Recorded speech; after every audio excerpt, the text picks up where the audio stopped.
त्यांची सुरक्षा वाऱ्यावर आहे.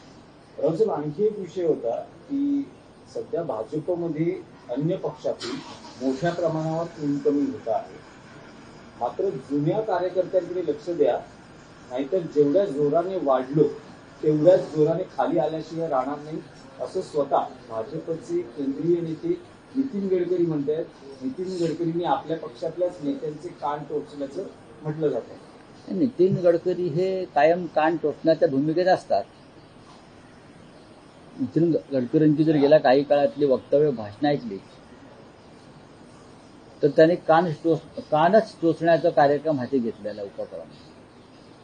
पण त्यांच्या कान टोचण्याचा काही उपयोग होतोय का हे पाहायला पाहिजे. महाराष्ट्रामध्ये नव्हे तर देशभरामध्ये जो भारतीय जनता पक्ष आहे तो मूळ भारतीय जनता पक्ष नसून तो डुप्लिकेट सुजलेला फुगलेला भारतीय जनता पक्ष आहे.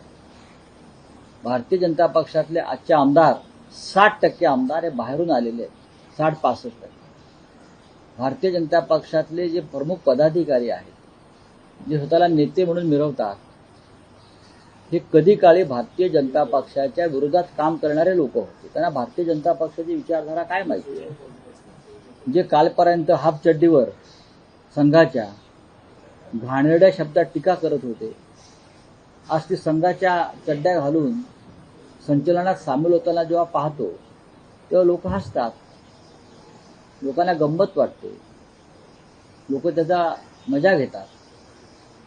भारतीय जनता पक्षामध्ये आज त्यांच्या स्वतःचे असे 20%च लोक आहेत आणि बाकी सगळे बाहेरून आलेले हौसे नवसे गवसे आहेत. त्याच्यामुळे नितीन गडकरी यांच्यासारख्या जुन्या जाणत्या भारतीय जनता पक्षाच्या नेत्यांची वेदना